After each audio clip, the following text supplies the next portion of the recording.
You want to get me an iPad?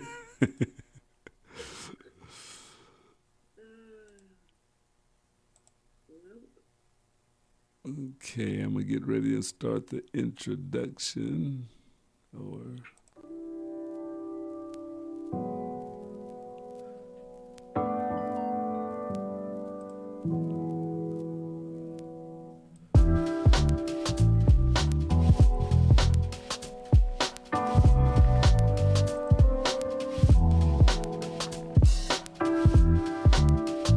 okay,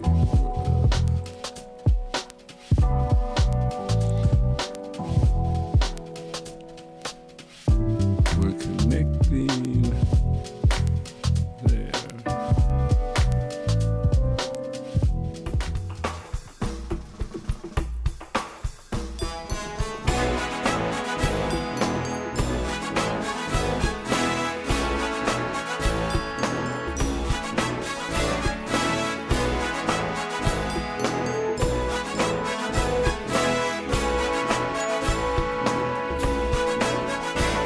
In this parade, please wave your grades at the brave who fight for you.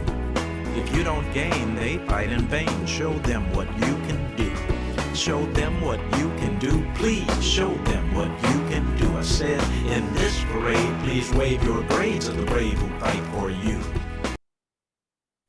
Good afternoon and welcome once again to Wave Your Grades, emanating from Kansas City, Missouri. My name is Carl Boyd. I am your host every Saturday from 1 until 2 p.m. on Wave Your Grades, the program that encourages American students to strive for excellence in honor of our troops. And we do our best to bring to American students those who are serving, those who have served, those who are encouraging and motivating the students.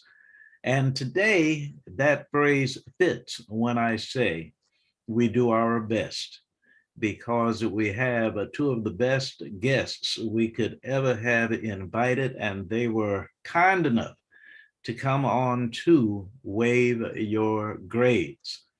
I am very pleased and proud to welcome to this afternoon's program Army Colonel retired Nancy Griego. Good afternoon to you. Good afternoon. And Army Major retired Lisa Bass. Good afternoon to you. Good afternoon.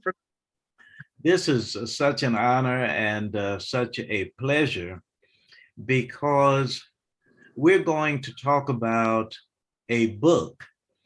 But before we even get into that, I am interested, and I'm sure that those who are with us are also interested in background information from Army Colonel retired, Army Major retired. So in whichever order, will you please give us some personal history and background, even before your military experience? And I will ask Army Colonel retired Nancy Griego to start, please. Well, thank you, Carl.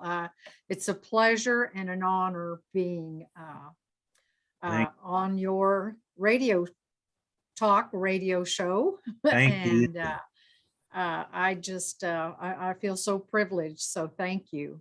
Thank you. A little history is I come from a small town in the panhandle of Texas, although I've been living in Missouri since 2017. I had moved to Kansas in 1997. So from Kansas, I just moved over across the border to Missouri. But I was a young single mom raising two children as a nurse. So I had an associate's degree from Amarillo College. It was a junior college. And then I got my bachelor's degree from West Texas A&M.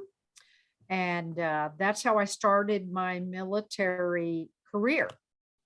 The dean of nursing was an Army nurse with a medical reserve unit, Army Reserve Unit. And Oh, we lost you. You're on mute. oops, I'm sorry. That's all right. You're back. So I started my military, or introduced to my military career at West Texas A&M with the Dean of Nursing. And she was a reservist, and she was a full bird colonel, and that just sparked the interest. So I went to visit the Reserve Center, and I got that little Army itch, and Wow. so that started my career in the Army as an Army reservist with a medical unit. And so I joined as an Army nurse. I So see. that's what started it. Okay. And And before we hear from Major Bass, let me indicate, Brother Walker, I think you were speaking to someone, getting some directions, or more likely giving some directions. So you are not on mute. So just in case, we needed to let you know that we are hearing some ambient conversation from somewhere. And please, background information, Army Major retired Lisa Bass. Oh, my journey's a little bit different, kind of unique. I joined the Army at 30 years old. I was a 30-year-old private, single parent, 3 kids, no high school education.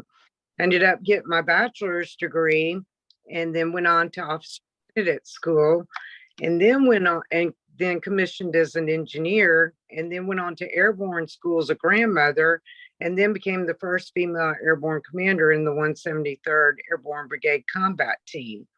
I have 2 combat tours in Iraq, and I retired out of Fort Hood, Texas, as Chief of Troop Construction. Wow, that is fantastic. By the way, my organization is called Stutes for Boots, American Students Striving for Excellence in Honor of Our Troops. Stutes for Boots, and Stutes is short for students, and the acronym is Students Theater of Operations, the school. The reason I am mentioning that now, Major Bass, is because this effort began at Fort Hood.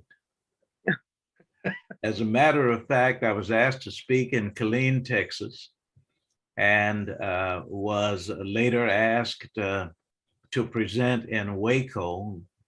And they were kind enough to establish October 4th, 2007, Carl Boyd Day, which was an honor that I did not expect. oh, But let me tell you the disclaimer that I neglected in my introduction. I am a civilian, and my oldest brother was a Marine. Second to him was an airman, and the youngest brother close to me was a soldier.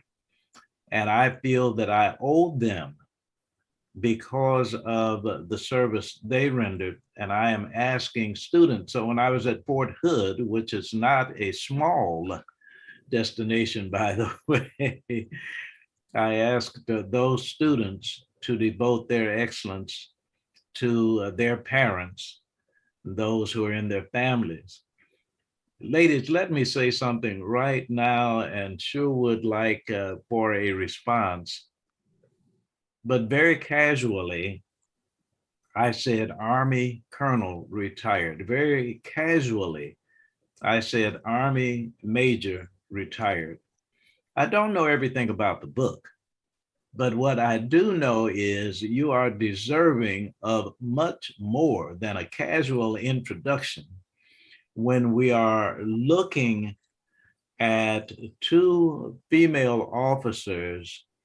And I will not suggest that the road was necessarily difficult or easy. I will let you tell me something about that, but let me tell you that the honor is immeasurable to have you on, and perhaps one or both of you would like to just reflect on what it has meant to be a female officer in the armed forces of the United States of America. Well, for me, I always tell everyone that the Army has been so good to me. Good. Not saying it was easy, but the Army has changed my life around. And if it hadn't been for the Army, I wouldn't be where I am now. I don't want to say the difficulties, but challenges is being in all the required military courses, being the only female. Yeah. And not only the only female, but maybe the only medical officer. And so that was 2 strikes against me. She's medical. She doesn't know anything about combat. She's a female, and you know, she might not want to participate in this. She doesn't know anything about strategic planning. But I surprised them. I pushed forward. I made it through my courses, and met many friends, and received a lot of respect. Outstanding. Yes, Major Bass. Yeah, I would. I guess our gift was being underestimated, and so our generation of women opened those doors. Yes. Younger generation to go through, and that's the premise behind the book, is sharing that wisdom. If we've already opened the doors, let us show you how to go through those doors, right? And I know I have my challenges. I mean, I came into the Army when the Army was be all you could be, and I said, okay. And for every open opportunity, I went for it. And sometimes I was told no. And if I really wanted it, I'd go back the next year. And you're going to get a yes somewhere if that's where your passion is. Wow. So being female airborne commander in the 173rd, that was infantry and engineers. And I was the first female that, yes, some of them had never even ever worked with a female, so that was definitely an eye opener for all around and stuff. But wow. Let me indicate to you that Louis George Walker, if you are still behind the scenes, and this gentleman was the founder of this station, KUAW.org, and he is kind enough to produce and engineer for us on Saturdays. So if you are yet in the studio, Bridget indicated that Lisa Bass's son, is that correct, is waiting to be allowed to say something. So if you are with us and that can be negotiated, please do. I think it's Nancy's son. I'm sorry, Nancy's son. Thank you. And I do know that Louis George Walker will often allow me to continue with the conversation, but I don't have a handle on the controls. So please continue to continue to stay with us. Thank you, Bridget, for chatting with us and letting us know. At this point, I think that there would be enough curiosity just at my suggesting that we were going to talk about a book about what that adventure has been and is. So if we might please, Army Colonel retired Nancy Griego, Army Major retired Lisa Bass. The title of the book is In Her Boots. Please give us an introduction. And this is so wonderful. There it is. Wow. I'm sorry, Brother Walker, are you with us? I thought that I heard an almost silent response. And who would like to start? I think Lisa should start. She is the founder of In Her Boots. I'm a co-author. There are several of us, but Lisa is the is really the one that got this started, and then we all just came in and got started with her. So I will let Lisa begin. Please do.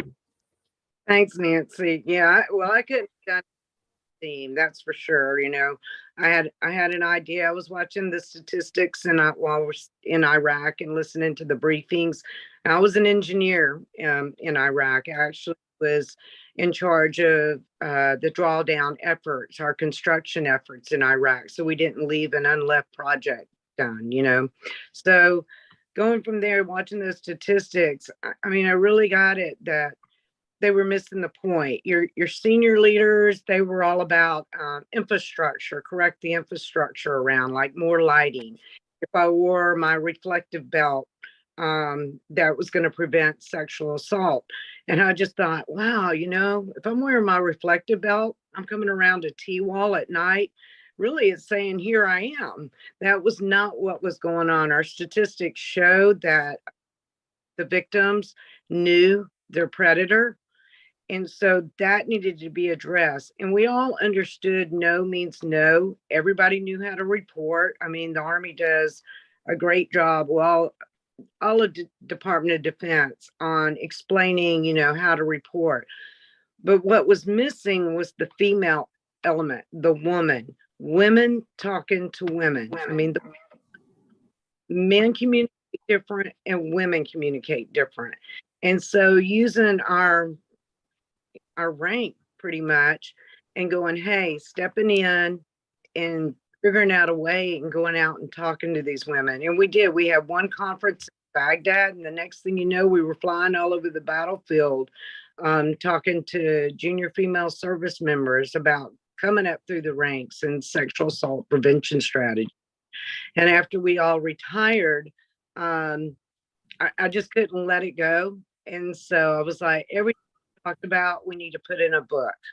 And we actually just about finished all the editing when the episode with Vanessa Gilliam happened at Fort Hood, which really disturbed me because I came out of Fort Hood. We introduced the program to Fort Hood.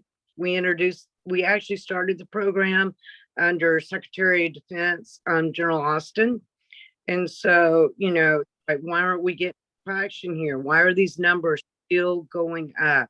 And so just being a voice as senior leaders retired and seeing the landscape veteran out here once you come off active duty and just continue in that wisdom. It's our inherent responsibility.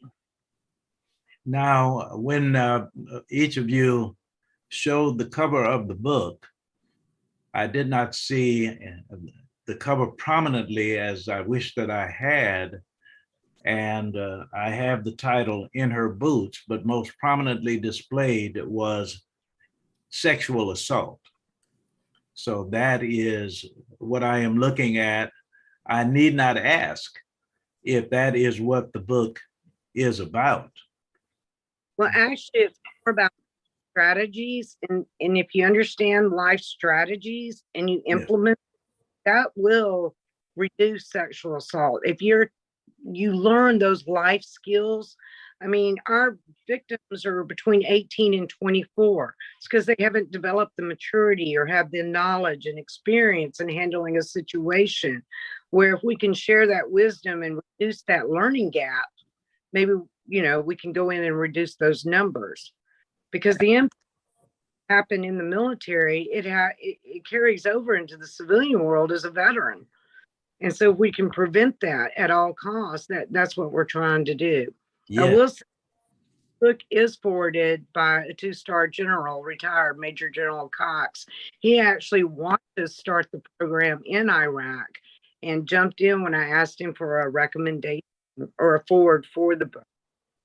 Outstanding. And Nancy Griego, before giving us your entry into the book, please tell us the date of the book signing and details, because I pray that those who are watching and listening will want to attend if it is open to us all. It is open to anyone. It is on October the 22nd at 12 o'clock in the town of Sugar Creek, Missouri. And the address is 615 North Sterling. And we do hope to see everyone there. I think we will have appetizers, desserts. It is my local bakery. I am a baker now. Oh, excellent. Retired from the Army and now have a different career. And what is the name of your bakery? It is Kema Sweets Bakery, Kema. Outstanding. Kema Sweets Bakery, yes. And what time will you start? At 1 o'clock. Excellent. That's what I love about Nancy. She totally reinvented herself after leaving the military. That's outstanding. I mean, to follow. Well, let me just say that you are validating the question before I even ask, and that is about the value of what you are sharing to those who are civilians as well as to those who have served. But please, Nancy, you speak to it yourself. When I was in Iraq, that was my second deployment. And I remember hearing about Lisa's program. They had sent out information if anyone was interested, wanted to volunteer and help in this effort. Well, on my civilian side, I had started a sexual assault program in my hometown hospital. I was certified, I went through the training, and so I was a sexual assault nurse examiner, what we call a SANE, S-A-N-E.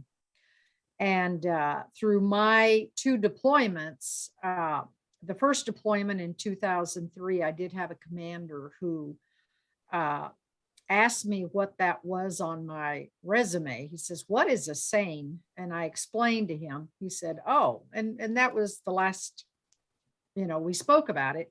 But while we're in Iraq, he summoned me and said, "Hey, the general has mentioned there's been a sexual assault and they need someone to see this young girl, and I know you're a SANE, so can you see her?" And so I did. That was my first sexual assault exam in 2003, 2004. And on the civilian side, I saw from children, through adults, male and female.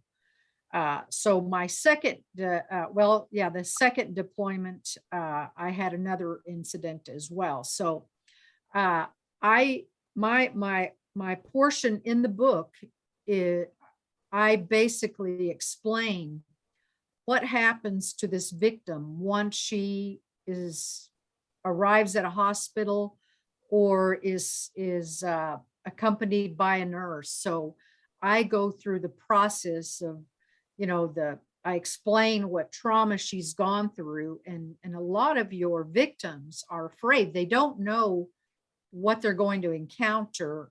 When you tell someone, "Did you report it?" "No, I didn't. I was afraid," or I didn't know what to do, or I didn't know what to expect. Right. In the book, I explain what this individual is going to go through to put them more at ease. I don't want to say inviting, but so they're not afraid, not, curious about what happens. And I go into the details of what the exam, not just the physical exam, but the psychological and the interview that they have to go through. And so my portion in the book is more the medical and how I follow that victim. If she has to go to court, if she's at trial, I am there to support her, to provide my report. I do the collection of all the forensic collections that go into this, what we call a rape kit. And so that is taken to trial, if it does go to trial.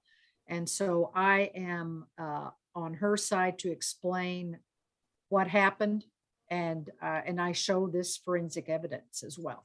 Let me, before Lisa, you respond, I saw that you were getting ready to say to you that you are so much younger than I, but when I was growing up, I wanted to get into acting. As a matter of fact, when I went to the junior college, I was studying speech and drama and wanted to go into acting. And of all the encounters that females had to witness, one was called, now this is before your time, of course, the casting couch. And there was an expectation that females would be disrespected to the point where this was not surprising. This was not unusual, unfortunately. And ladies, it's 2022, and you're still having to address something that we would hope would not have to be addressed as vigorously, but obviously it must. Lisa, please speak to that. Well, um, you're not that much older. I remember those. Okay, so I would say I have a chapter in there called Cookies in the Cookie Jar. Now, I have a granddaughter actually serving on active duty now. And so Lord knows she'll hear her Nana's voice in her head if something arises going, hey, cookies in the cookie jar. The chapter pretty much goes in regardless of what generation you come from, like millennials or baby boomers, whatever. Human nature is human nature. The little girls have the cookies, the boys want the cookies, and so it's their job to position themselves to protect that. Right. And we go into signs and communication levels in that. When you asked about like the civilian side, how is this applicable? This is all over. One of the boards that we got recommendations on the book, she writes, this is from Sarah Hatton, MSED. She's actually executive director in the medical field, and she ends it with the incredible group of authors who came together to educate through their personal stories and share real life examples of abuse, have provided a comprehensive guide to further understanding the psychology behind these patterns while offering practical tools applicable to all women and leaders everywhere. So the military is only reflective of college student. What goes on in the military in those youthful ages, right, or the world of experience or experimenting is going on in college. And so when Nancy talks about the sane aspect of it, which is the sexual assault nurse examiner, I mean, I love what she brings to the book because she shows it's not a cold environment. And regardless if you want to report or not, you need to seek out help and assistance. And you don't even realize you need it at the time. But if you already know this before, then you know exactly what to do if something happens. And it's sad that we have to be like that. In the military, we have battle drills. So we're always constantly training on our battle drills. So when something happens, that first round flies out, our emotions don't take over. We just know how naturally to react. And that's the same concept behind here.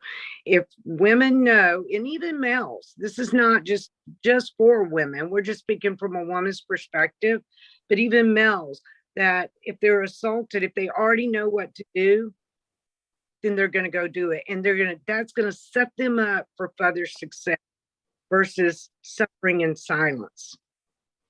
Let me remind those who are with us that this is Waive Your Grades on KUAW. You know what? Oh, KUAW.org. I was getting ready to say, Nancy, I wanted to apologize to your son. I'm not in control, and I'm not sure if Louis George Walker is still in the studio with us. He is allowing us to carry on the program. But our very special guests today on Wave Your Grades, Army Colonel retired Nancy Griego, Army Major retired Lisa Bass, talking about the book In Her Boots, a book that treats sexual assault. And you mentioned co-authors, about how many were willing to and have co-authored this book. It sounds like we have 8 individuals. yes. We yes. have a retired Colonel Janice Dombey. We have Colonel Tammy McKenna, retired Army. And we have Major Beverly Johnson, also Army, retired, prior service. We have a Command Sergeant Major Rue Mayweather, also retired. We have a Command Sergeant Major Clarence Wilson, a male, Army, retired, and a Senior Master Sergeant Jeff Willey, Air Force, retired. Now, I want you to certainly take advantage of the time that we have to say what you came to say. This would bring me to a particular question.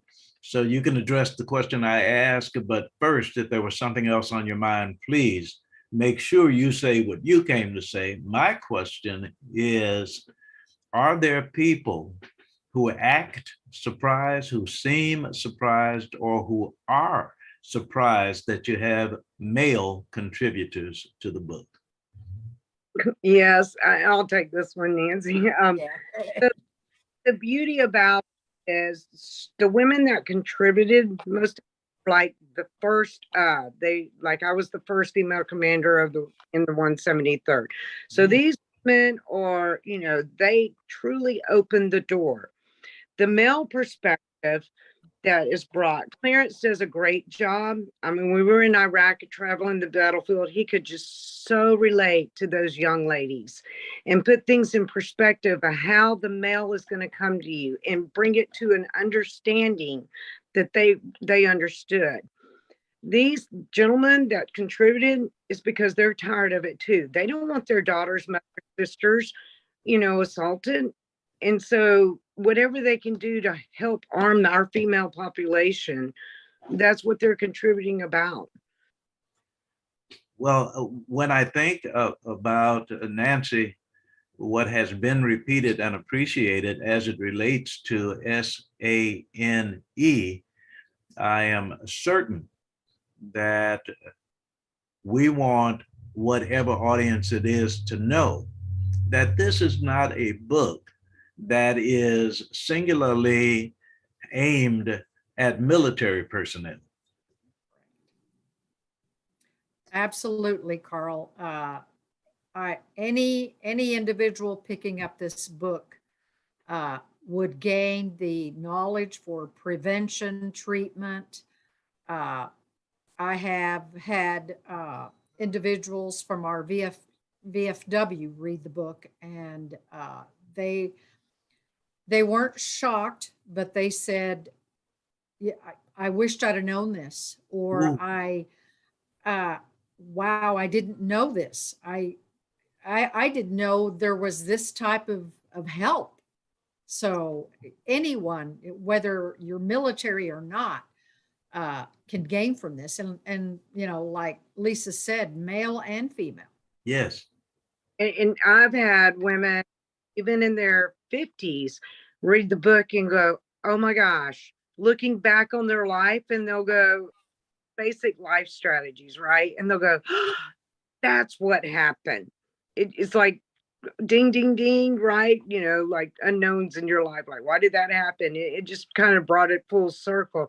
But I also have had women, veterans, read the book and now seek out help. And I'll tell you, one of the things that you make me mindful of is looking at the women in the service who have suffered from these phenomena, I would like for you to speak to the need for parents and teachers to have this conversation to young girls. Go ahead, Nancy. Well, you know,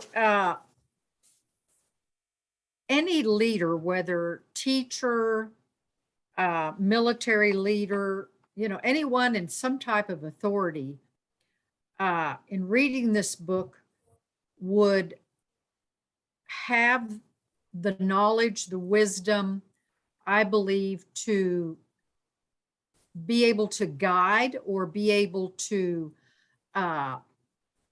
maybe train. Well, I don't know about training, but at least know what to do if they encountered a victim or someone who is you know, being manipulated, or someone, you know, if you had a student that came to a teacher and said, hey, so and so is doing this, or, you know, or maybe just has a question about it, about any sexual assault or the possibility.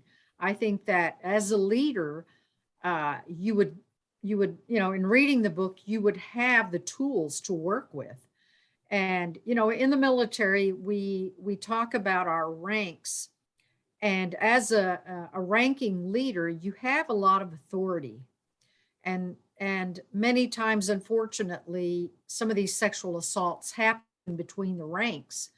And as a colonel, as an officer, being a leader, you know, we had the tools and we could train. You have a young private that sees an officer, a female officer, with these tools and says, wow, you know, they didn't get there very easily, but I know what they're talking about, and I can go to them. I can respect what they're saying, and feel comfortable Yes. in using these tools. And Lisa? Dad, so definitely in the Army, you know, when you talk about leadership, it's about knowing your soldiers. And so in the we have a chapter that addresses patterns. See, sometimes the victim's not even going to say anything. They're not going to report. They're going to suffer in silence. But if you know that person, a teacher knowing their students, a counselor knowing who they're advising, and they start seeing these particular signs that we discuss, Yes. reach out and be proactive and not reactive. Because a lot of times, young ladies or males, men too, they're not going to say anything. But here's the thing, this cannot go away. You cannot heal yourself. You know, we have service members going to court now. They are raising their flag and reporting, right? But if they do not get the help when they come off active duty, it's going to come crumbling down on them, and they don't even realize it. So they might have well, I took them to court and, you know, got that pat on the back and everything, but they've been impacted, and that has to be addressed, or they'll get stuck. We have stages in there. There's 5 stages, and they'll get stuck in a stage and never be able to be the vibrant person that they were created to be. And do you point out those 5 stages in the book? I do. Okay. Let me remind those who are listening that on October 22nd at 1 p.m., the book signing in her book, this is a book about sexual assault, will take place at 615 North Sterling in Sugar Creek, Kima Sweets Bakery. And the book signing is for all who are present. And by the way, if someone wants to contact you before the book signing, how might they do that? Yes, we have an individual by the name of Nikki Green. Oh, yes. Yes, I need to thank Yes. Nikki Green for this. Yes. Yes. And Nikki Green's phone number to RSVP is 816-289-0094. Thank you. Thank you. Nikki Green, 816-289-0094. And yet again, apologizing to your son. I hope that we can get him in before this is over. For each of you, this question, I talked about age. I talked about, quote, back in the day, unquote.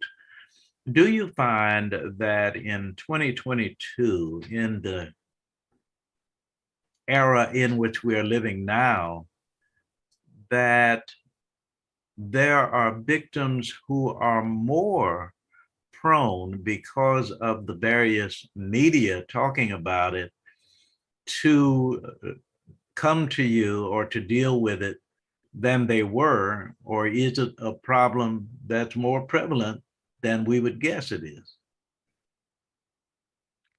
I would say that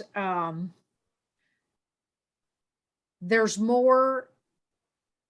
are more resources. Okay. And one example would be, you go into a restaurant and you go to the ladies' restroom, and there's a sign on the door. If you have been a victim of sexual assault, or, here's a number. Now, whether they would use that resource, it would be another matter. But I think we have more resources. There is more help. But I don't know that women have the tools. Just because there is a number doesn't mean they're going to call it. It's the education, other people talking about it that needs to happen. We, when we authored this book, we would hope that our military would, be knocking at the door saying, we want it. Yes. Yes. But there are other programs in place, and I've been out of the military for quite a while, so I don't know what the current statistics are, but I think, in my opinion, if this book was out there, there would be less of them. Yes. Yes. And please, Lisa. I agree. The resources are there, but the beauty of what we did in Iraq, was we were personal. We're upfront and personal. And Yeah. so we brought all the women together, and we would always ask who was voluntold to be here. Out in the morning, they're like, yep, they were told to be there, right? And everything. But by the end of the day, so they seen us as women in uniform. Well, what they seen was a field grade officer or a sergeant major standing in front of them, which that was, for a private, that was big for them, right? But as the day went through, and by the end of the day, they had another woman wearing the uniform. And so we would always have these girl talk circles, and things would come out, because now they can relate to this. They feel connected, not just because Nancy was a colonel or I was a major. They honestly felt connected. And once people feel connected, they'll talk. And I had a general tell me that, well, if somebody reported to me, as long as I was in uniform, I needed to report also, right? I was held accountable. And I said, well, sir, everybody knows how to report. That's not what they want. They want to talk to another woman that's been in her boots. They want information, and I respect that they don't want to report. We never know what's going on in somebody's life, right? But it doesn't negate the fact they still need to get help. And when they talk to us, even in career decisions, they would make phone calls. Hey, I'm having this difficulty. How do I handle this situation? It's not only about sexual assault prevention. It's just knowing those life skills, having a mentor to reach out to. Yes. It reduces it. I mean, this is so fascinating to me. And I will ask about this particular book. And if the answer to the question, is not as, I don't want to use the word complete, but let me ask the question and then I will perhaps ask you for another book. And that is, let me put it this way. When I hear your rank and try to imagine what you have gone through absent sexual assault, does the book also treat just what it means to be a female officer in the United States Army? My goodness, when you say they were initially impressed, I am more than impressed. Do you delve deeply into that? And if not, I want another book because I am so very impressed by your experience. How would you respond to that? Go ahead, Lisa. I would say no, dwell on being an officer or anything in the in the book. What we try to share is the wisdom and the strategies that we have learned. Mhm. Okay. The situations are the same regardless of generations coming through. It's just continuous. And we're saying, hey, when you see this, this is the best way that we've discovered how to respond, right? Even dealing, if you're an E4 specialist dealing with a field grade officer trying to make advances. What is she going to say? She doesn't have a voice. That's what we were there for. That's what we're here for. Set things in place so that other female officer can now step in that place and go, oh no, no, and we can run interference without stepping on anybody's toes, because you're not going to step on a fellow, officer's toes, but we have a voice to set things straight. Yes, and some of us need have some toes that need to be stepped on. And the manner in which you do it obviously makes a big difference. But Nancy, please, what were you going to say? What I say sometimes is, I pray that it never happens to anyone in whatever audience I have, but it could be your grandmother, it could be your daughter, your granddaughter, your great granddaughter, your dad, your brother, your baby. This can happen to anyone, and everyone needs to be aware that it's not just, that 18-year-old. And it could be anyone, that can sexually assault you, as well. Someone someone you don't know. We have the tools, we have the training, we have, the everything in this book that we talk about entails what, all the possibilities of what could happen and how you can, prevent. Now, will it work 100% of the time? No, we're all human, and it doesn't always work that way. But just knowing that it can happen to anyone. Yes, we are here to help and educate and be there for any victim and anyone who might, and that could be anyone. I'm all about prevention before reaction is what I like to say. Yes. Because I think nothing's 100% prevent failure. Evil's lurking everywhere, right? Absolutely.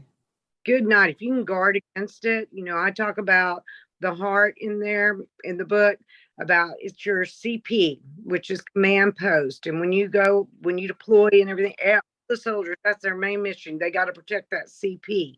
And so, we're saying, hey, protect that CP because the heart drives a lot of it. Well, let me say that wow, this hour has gone extremely rapidly. There's so much more that I would like to have you discuss, and my prayer is that you will come back another time. Well, let me give out. Nancy had given out the book signing. So you can get the book on Amazon. Just go search In Her Boots and you'll find it. Um, and then we have a website, inherboots.org, and you can about all the authors there. You have contact information for each of us. And so feel free to visit inherboots.org. Follow us on Facebook, In Her Boots Program, and Instagram. Well, I would certainly look forward to reading the book, but also seeing it as a permanent reference guide, resource guide, so that even after having read it once, I'm sure that those who do will be going back to those pages and to those co-authors to advise other people, to use the resources, and to contact you as well. Before we go, please make sure that we don't leave something unsaid that you might have wanted to. So if each of you would offer concluding remarks, that would be helpful to this program. What an honor. Well, Carl, I want to say thank you. It's been an honor being on your show, and I invite everyone to come to the book signing. If you have any questions, if you just want to talk to us, we welcome you to come. Yeah. And to all our fellow service members, I want to thank you for your service, and it's just been a pleasure. Thank you very much. Thank you very much. Please, Lisa. Yes, thank you again, Carl, for having us on. We really, that's how much we believe in the book, because the book is what we spoke about on the battlefield. And when we were on the battlefield, those assaults went down statistically. So we know, and we don't want to see anybody hurt unnecessarily. You don't get through this life unscathed, but we give you some tools to recover with that, right? And we're here to even speak at colleges, any of your open, because the more, if we can get this in the younger generation's hand, listen to other women that have been through, that were the door opener, glass breakers in the military. We kind of know a little bit what we're talking about. So again, thank you to all those who are serving and deployed right now, and wish the best for everybody. And thank you very much. And let me tell you something that is very inspiring to me as one having the opportunity today to listen to both of you. That is that you began the program and you will continue to say what the service has done for you and how ingratiated you are as it relates to your Army experience, because obviously this is not a book warning against females in military service. As a matter of fact, you are the best examples I can imagine of representing and encouraging young ladies as well as young gentlemen to enjoy that experience. So again, cannot thank you enough. Brother George Walker, are you back with us? Okay.